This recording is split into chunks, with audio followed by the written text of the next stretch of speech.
हिंदीची सक्ती मनसे खपवून घेणार नाही. शालेय शिक्षणातून हिंदी सक्तीचा निर्णय मागे घ्या. हिंदी सक्तीची असेल तर संघर्ष अटळ.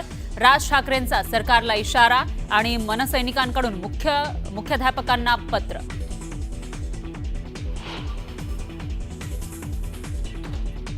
नव्या शैक्षणिक धोरणामध्ये मराठी ही मातृभाषा अनिवार्य, तर हिंदीला पर्याय दिलाय. मराठी भाषेला नाही. हिंदी सक्तीच्या वादावर मुख्यमंत्री फडणवीसांचं स्पष्टीकरण.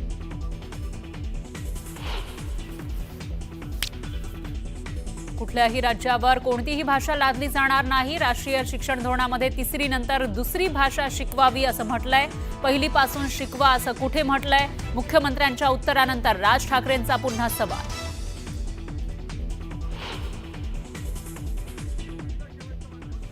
हिंदी सक्ती विरोधात मनसैनिक आक्रमक. मुंबईमध्ये पुस्तक जाळलं. पुण्यामध्ये बालभारती इमारती समोर आंदोलन. छापलेली पुस्तकं वितरित करू देणार नसल्याचा इशारा.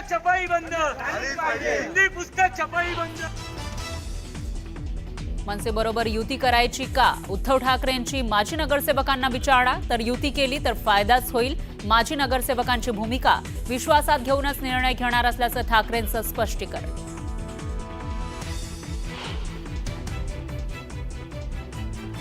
पालिका निवडणुकीच्या पार्श्वभूमीवर शिवसेनेच्या मंत्र्यांवर विशेष जबाबदारी. प्रत्येक मंत्र्याला विभागवारनुसार 5 जिल्ह्यांची जबाबदारी सोपवली. सूत्रांची माहिती.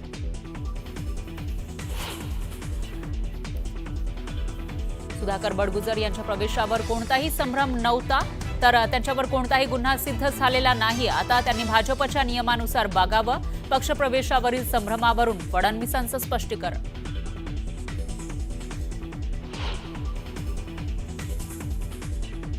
ऑगस्ट पासून लागू होणार 3,000 रुपयांचा वार्षिक फास्टॅग. 200 ट्रिप किंवा वर्षभरासाठी वैध असणार फास्टॅग. मंत्री नितीन गडकरींची मोठी घोषणा.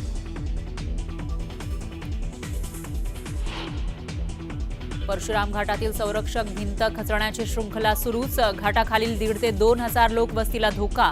दुर्घटनांमुळे परशुराम घाटात प्रवास करणं धोक्याचं.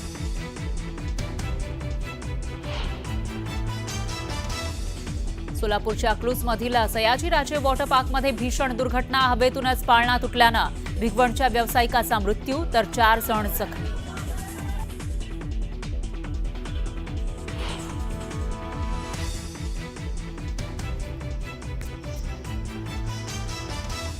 संत तुकाराम महाराजांच्या पालखीचं पंढरपूरकडे प्रस्थान. वारकऱ्यांच्या उत्साहानं देहू नगरी दुमदुमली.